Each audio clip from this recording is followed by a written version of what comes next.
Assalamualaikum warahmatullahi wabarakatuh. Perkenalkan, nama saya Andi Sandula Ardiana dari Program Studi Pendidikan Pancasila dan Kewarganegaraan tahun 2020 Universitas Sultan Ageng Tirtayasa akan menampilkan media pembelajaran audiovisual. Selamat menyaksikan.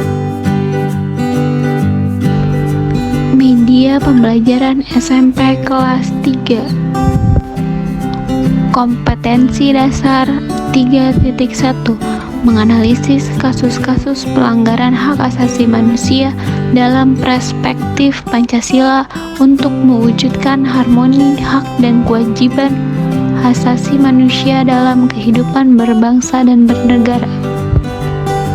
Langkah kerja: guru menayangkan video pembelajaran mengenai hak asasi manusia. Mari kita simak video berikut ini bersama-sama.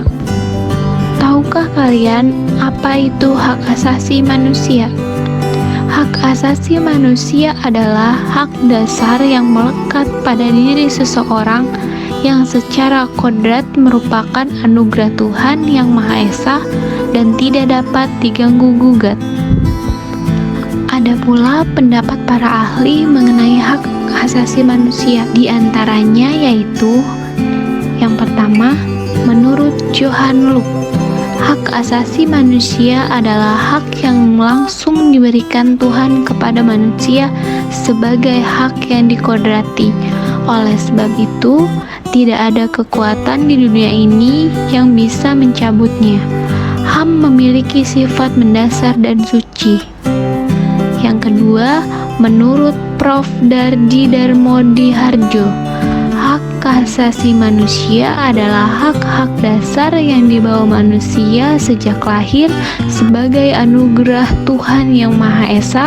Hak-hak asasi itu menjadi dasar dari hak dan kewajiban-kewajiban yang ada. Yang ketiga, menurut Jan Masterson, HAM adalah hak-hak yang ada pada setiap manusia yang tanpanya manusia mustahil hidup sebagai manusia. Yang keempat, menurut Miriam Budiarjo, hak asasi manusia adalah hak yang dimiliki setiap orang sejak lahir di dunia. Hak itu seperti universal karena hak dimiliki tanpa adanya perbedaan baik ras, budaya, suku, dan agama. Ciri-ciri HAM. Yang pertama, ada hakiki. Hakiki artinya hak asasi manusia adalah hak asasi semua umat manusia yang sudah ada sejak lahir. Yang kedua, universal, artinya hak asasi manusia berlaku untuk semua orang tanpa memandang status, suku bangsa, atau perbedaan lainnya. Yang ketiga, tidak dapat dicabut, artinya hak-hak manusia tidak dapat dicabut atau diserahkan kepada pihak lain. Yang keempat, tidak dapat dibagi, artinya semua orang berhak mendapatkan semua hak, apakah hak sipil dan politik, atau hak ekonomi, sosial, dan budaya. Sejalan dengan ciri-ciri hak asasi manusia di atas, dapatlah kita katakan bahwa hak asasi manusia merupakan kebebasan dasar manusia yang tidak dapat dikurangi, dibatasi, dan dihilangkan, sebagaimana yang telah dituangkan dalam Undang-Undang Nomor 39 Tahun 1999 tentang Hak Asasi Manusia pada pasal 9 sampai dengan pasal 66 yang mencangkup 10 hak asasi manusia. Yang pertama, ada hak untuk hidup. Yang kedua, ada hak berkeluarga dan melanjutkan keturunan. Yang ketiga, hak mengembangkan diri. Yang keempat, hak memperoleh keadilan. Yang kelima, hak atas kebebasan pribadi. Yang keenam, hak atas rasa aman. Yang ketujuh, hak atas kesejahteraan. Yang kedelapan, hak turut serta dalam pemerintahan. Yang kesembilan, hak wanita, dan yang terakhir ke-10 yaitu hak anak. Tahukah kalian apa aja sih macam-macam hak asasi manusia itu? Yang pertama, ada hak asasi pribadi yang di dalamnya terdapat kebebasan masuk dan mengikuti organisasi, kebebasan mengeluarkan pendapat, kebebasan untuk memilih, memeluk, dan menjalankan agama dan kepercayaannya. Yang kedua, hak asasi politik, dan di dalamnya terdapat hak menjadi warga negara, hak untuk memilih dan dipilih, hak untuk masuk dan mendirikan partai politik.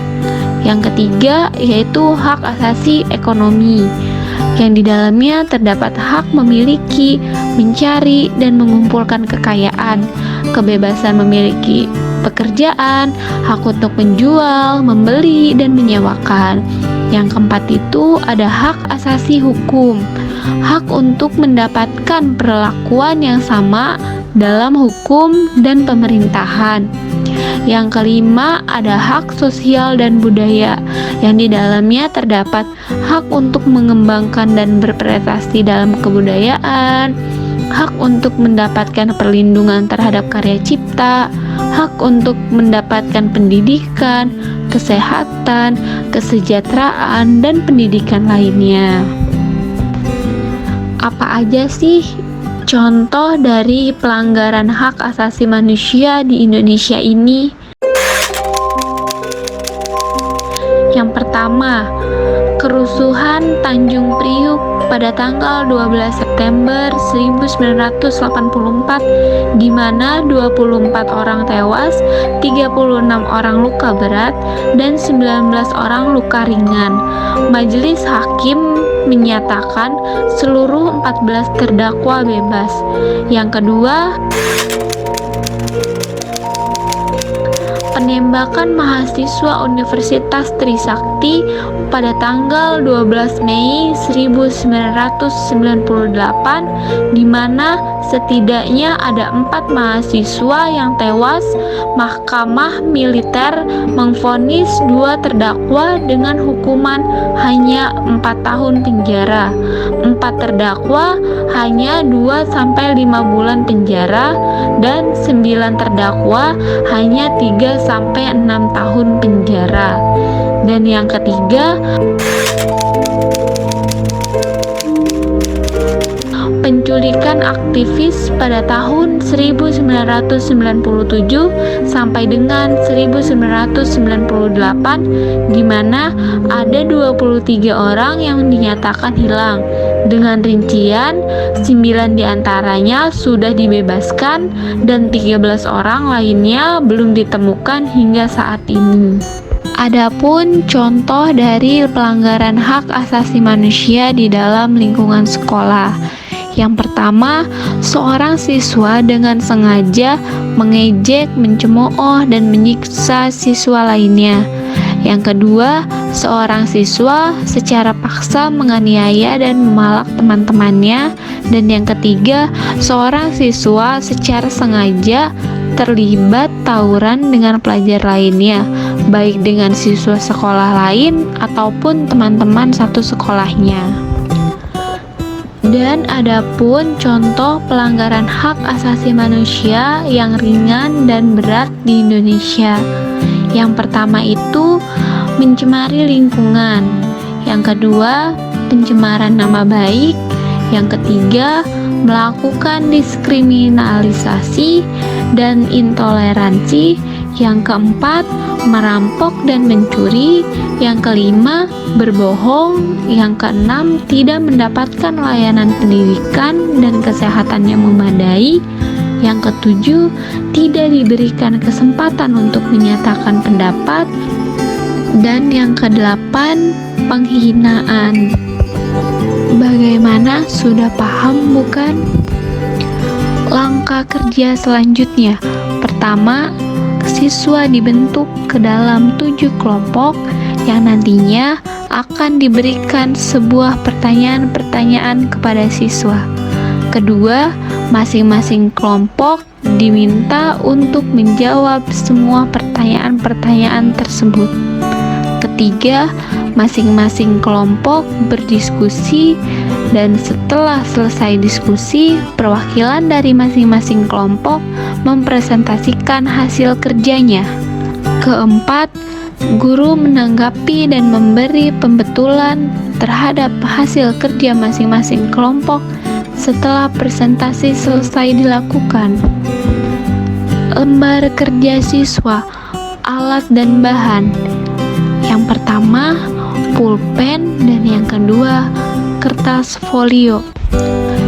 Silakan berkelompok dengan kelompok masing-masing untuk mengerjakan tugas tentang hak asasi manusia.